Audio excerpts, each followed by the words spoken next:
तो आज हिंदी व्याकरण के ये पार्ट थर्ड है।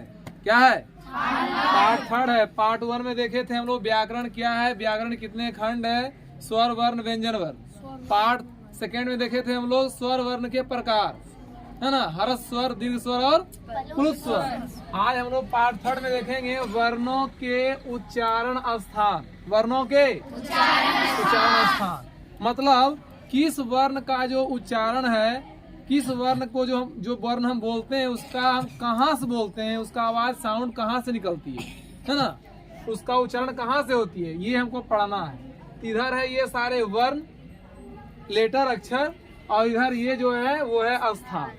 पहला है क वर्ग। तो क वर्ग में आता है 5। कितने आते हैं? 5। क ख ग घ अंग।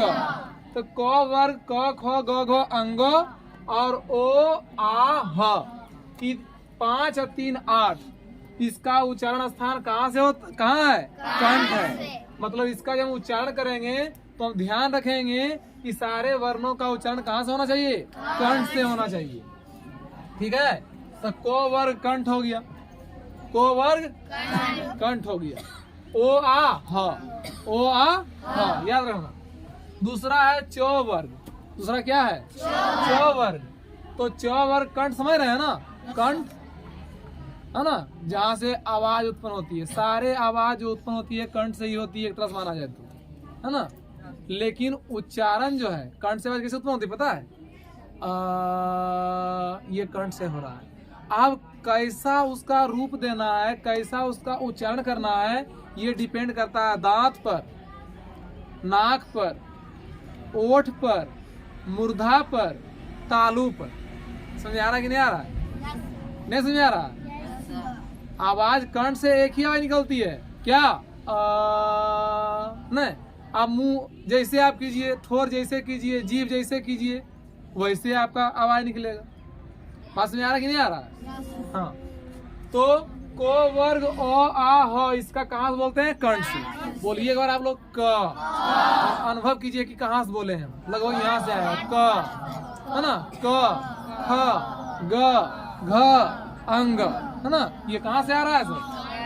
कंठ से आ रहा है। अ आ ह, इसमें बोलने के लिए एकदम सीधा कंठ की जरूरत पड़ रही है। तो ये क्या हो गया? दूसरा चौ वर्ग। चौ वर्ग चौ छ ज झ इयो। ऐसे तो है, इसमें को वर्ग में अंगो भी आ गया, चौ वर्ग में इयो भी आ गया। तो जो अंतिम लेटर है ना उसको बोलते हैं नाक से। देखिए यहाँ लिखा हुआ है अंगो इयो नो मो नो मो। ये सारा नाक से बोला जाता है, नासिका से। लेकिन इसको कंठ में भी मान लिया गया है ना। दोनों मान लिया गया, नासिका भी मान लिया गया अंतिम लेटर को, और कंठ भी माना गया है। एक किताब कहती है। तो चौवर्ग चौ छ जो झ इयो हर्षही दीर्घही यो तालम सो। इसको कहाँ से बोलना चाहिए? तालु से बोलना चाहिए। च। अब आप बोलिए च, तालु क्या है आपको ऐसे समझ नहीं आएगा। आप च बोलिए और देखिए आपका जी कहाँ सट रहा है। जहाँ जी सटा वही तालु है। बोलिए च। च च सटा दांत से ठीक ऊपर उचका पर। च छ ज झ इया। दांत से ठीक ऊपर उचका पर, गड्ढा ना है, उचका पर हुआ कोची तालु। वो क्या हुआ? तालु हुआ। क्या हो गया? तालु। तीसरा है टो वर्ग। इसमें क्या क्या है? चो छो जो इया, हर सही ई, है ना, य तालब सो। ये हो गया तालु से। तीसरा है आपका टो वर्ग। क्या है? ट ठ ड ढ न। 5 गो ट ठ ड ढ ण, है ना, न।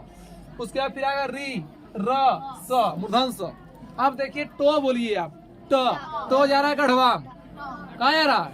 ट गड्ढा में जा रहा है। बोलिए ट ठ ड ढ न, गड्ढा में जा रहा है। दांत से ठीक ऊपर तालु, और तालु से ठीक ऊपर जो गड्ढा है वो गड्ढा क्या बोलते हैं? मूर्धा। क्या बोलते हैं? तो ट वर्ग और री और र मूर्धन स। ट ठ ड ढ ये कहाँ से बोला जाएगा? मूर्धा से बोला जाएगा। समझ में आ रहा? तालु किसको कह रहे हैं, मूर्धा किसको कह रहे हैं? ये आपको आपने से खुद से अनुभव कीजिए, मेरा जी कहाँ जा रहा है, जीव। समझे? इसको समझाना, समझाने की यही विधि है। समझे कि नहीं? कि आप बोल रहे हैं, देखिए आपका जीभ कहाँ पड़ रहा है, वही वो होगा। तो टो ठो बोला जा रहा है गड्ढा में, ट ठ ड ढ न, तो गड्ढा में जा रहा है, वही गड्ढा क्या हो गया, मूर्धा हो गया। उसके बाद तो वर्ग है, तो तो वर्ग यानी तो थ द ध न, और तालब सो ल और दंत सो, नामे दंत सो, प्रश्न में आंसर दंत सो बोलते हैं कि नहीं, तालब सो मूर्धन सो दंत सो, जहाँ तालम सो वहाँ प्रश्न में ही आंसर है। तालम सो कहाँ से, तालु से, दंत सो कहाँ से, दांत से। तो वर्ग तो थ दो धो नो और दंत सो, ये सब कहाँ से बोला जाएगा, दंत से बोला जाएगा, दांत से बोला जाएगा। बोलिए तो, बोलिए कहाँ पड़ता है दांत, जीभ, जीभ देखिए कहाँ पड़ रहा है, तो थ द ध न, नहीं त थ द ध न, जीभ पड़ रहा है, जीभ पड़ रहा है दांत पर, इसीलिए इसका नाम पड़ गया दंत से, दंत वर्ण। कौन वर्ण पड़ गया, दंत वर्ण, इसको दंत वर्ण बोलते हैं। इसको दांत तो दंत हो गया, इसको बोल रहे हैं कंठ वर्ण, है ना, इसको बोलेंगे तालव्य वर्ण, इसको बोलेंगे मूर्धन्य वर्ण, इसको बोलेंगे दंत वर्ण। तो ये कहाँ से हो रहा है, दांत से हो रहा है। उसके बाद पो वर्ग, बोलिए पो, पो, सोचो खुद से सोचो, पो, फो, ब, भ, म, दोनों ओट सट रहा है, दोनों ओट सट रहा है, पो भी सट गया, पो, प, फ, ब, भ, म, नहीं, ये हो गया ओट, दोनों ओट सट रहा है। तो पो वर्ग 5 हो गया ओट। फिर बोलते हैं हर्षहु, है ना, हर्षहु, तो हर्षहु दोनों सटेगा, दुर्गम भी दोनों क्या होगा, लिप ओट सटेगी। तो ये हो गया ओष्ठ वर्ण। कौन वर्ण हो गया, ओष्ठ वर्ण। अब यहाँ से आइए, ये तो 5 था, ये तो 5 था सिंगल सिंगल, कि कोई था कंठ से, कोई था तालु से, मूर्धा से, दंत से, ओष्ठ से, सिंगल स्वतंत्र अकेला। अब कुछ वर्ण ऐसे हैं अकेला नहीं बोला जाता है, तो 2 से बोला जाता है, 2 का सहारा लेता है। जैसे ए आई, जब ए आई बोलते हैं तो एक कंठ से भी आता है और तालु से, दोनों से इसका उच्चारण होता है। किसका, ए आई का, ए आई, कंठ से भी तालु से भी। इसको समझना थोड़ा मुश्किल है ना, क्योंकि दोनों का यूज हो रहा है। जीभ कहाँ जाएगा, ना तालु पर जाएगा ना कंठ पर जाएगा, बीचे में रहेगा, आप समझिए इसको। दूसरा है ओ आओ, ए आई हो गया कंठ तालु, इसी सटल का ए आई ओ आओ, ओ हो गया कंठ ओष्ठ, कंठ तालु कंठ ओष्ठ, ए आई कंठ तालु और ओ आओ कंठ ओष्ठ। और लास्ट में वो है खाली वो जो है वो है दंत ओष्ठ। दंत ओष्ठ में एक के गो है, दांत और ओठ से बोलते हैं वो, बोलिए वो है ना।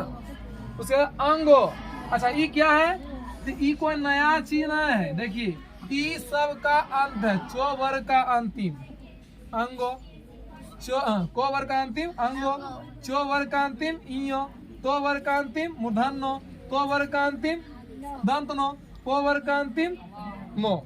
यही सब 5 का जो है अंतिमा वर्ण है, नासिका से बोला जाता है। समझ में आई कि नहीं आई? अब याद कर लीजिएगा कि नहीं होगा याद, कल पूछेंगे, हम पूछेंगे। आप प्रश्न कैसे पूछेंगे, हम पूछेंगे कि कंठ का उच्चारण स्थान बताइए।